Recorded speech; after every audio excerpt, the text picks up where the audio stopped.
Hello and welcome to the Temple of Tomes with your host, Indie Comics Jones. Today is May 6th, 2021, and this is episode 289. God of War is what we're looking at today, and the arc is called Fallen God.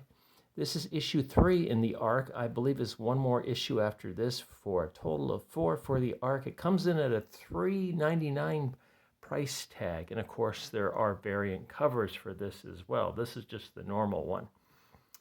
This is put out by Dark Horse Comics in conjunction with PlayStation and the Santa Monica studio. All right, so we take a look at our friend Kratos, and he's fighting a couple beasts in this one. So this is pretty close to a depiction of what happens in here, maybe a little bit different posing and such, but he is in the mouth of the beast at one point. So let's take a look to see who worked on this. Actually, I think it's right in here. It is. The script was done by Chris Robertson. The art was done by Tony Parker. The colors by Dan Jackson, and lettering was done by Jimmy Betancourt. The cover art was Dave Raposa. So let's take a look at this again. This is a recommend, by the way. I have been enjoying this. Even though it's a little bit short on writing, it's mostly a visual arc on this. Not a lot of deep conversation going back and forth, but the art has been pretty good. In fact, the first issue, I thought the art was probably the strongest on that issue. So let's get into it, take a look. So if you recall, he's been trying to avoid his destiny. He does not want to be the god of war. He doesn't want to be the protector of people. He just wants to do his own thing. So he's spent pretty much the first 2 issues wandering the earth, trying to evade his destiny, and it keeps coming back to haunt him. His two burning, flaming swords keep following him no matter where he leaves them or throws them or discards them. They keep coming back. So he's got to cross deserts and seas and forests and mountains, just about everything, trying to avoid this. In the second issue, he finds out he's just doing a complete circle. And he's come back to this village that he has been there before, where this shaman comes and talks to him and tells him, you can't avoid your destiny, you must face it. And just about that time, the monster, this giant crocodile, comes out of the river, and now he's got to take him on. And we ended issue 2 with him leaping in the air towards the crocodile. So he tangles with the crocodile in the first few pages here. We'll get a good look at that.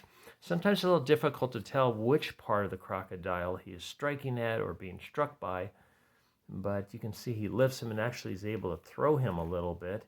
And this crocodile is huge. It goes back and forth. This fight goes back and forth. It's destroying the village as he keeps on fighting. And finally, he's getting tuckered out, and he's just like, enough of this. And he just pulls it together. He's able to open up the croc's mouth and actually rip the jawbone out. And look at this pose, man. He's just really straining here.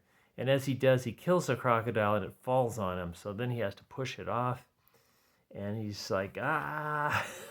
He's like, enough. I've done this. And then we get a look at the village that has been destroyed by this fight. And still the villagers are saying, oh no, not again. And they fear him and start running away. And he's going, why are you running? The danger is gone. The monster is dead. And then the shaman, who's been mysteriously showing up in different forms. This is his village form, as like the shaman. Comes up and tells him his prophecy is not over. He's got to keep working. See for yourself. And then he turns around and he sees this giant mound coming out of the river. And it turns out it's this enormous hippopotamus. You can see how they're the size ways in comparison. So he's really got his work cut out for him. This is Vox Machina Origins. Okay. And Twin Peaks meets Lady Bird, Bud, Dead dog's bite. Okay, so let's get back to our story. So the townspeople are starting to run away. So this guy's saying, "Please help us."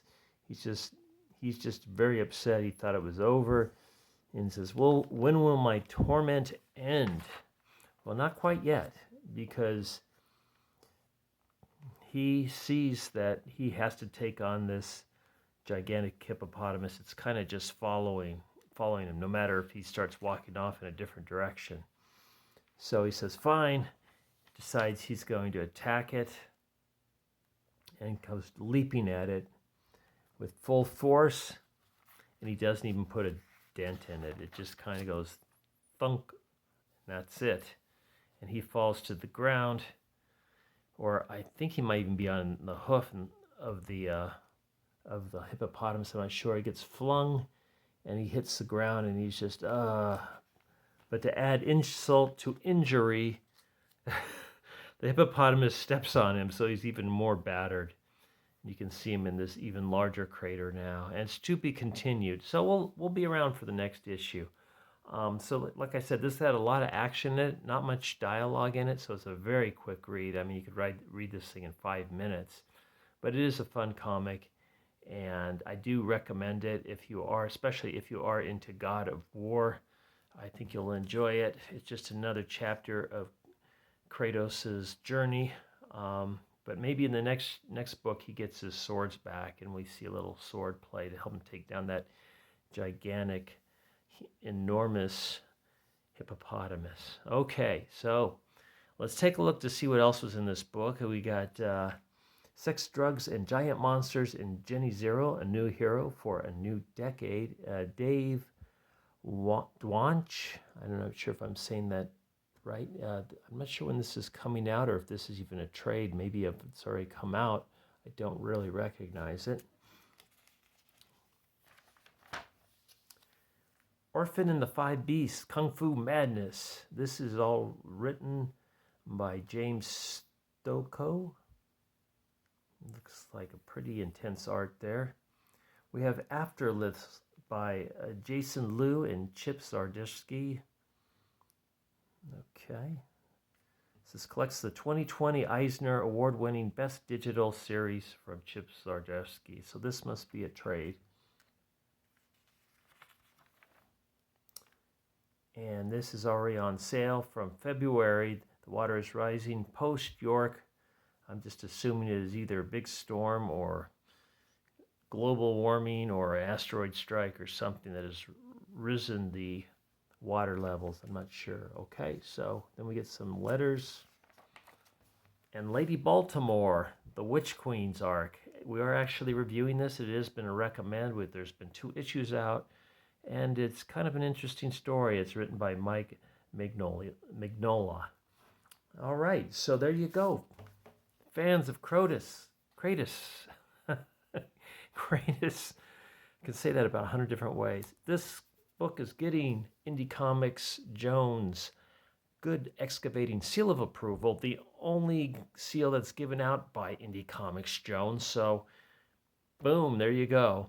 Thanks for stopping by and listening to this review. As always, please please subscribe if you haven't, and please leave comments. And we'll see you next time at the Temple of Tomes. As always, this is Indie Comics Jones bidding you adieu.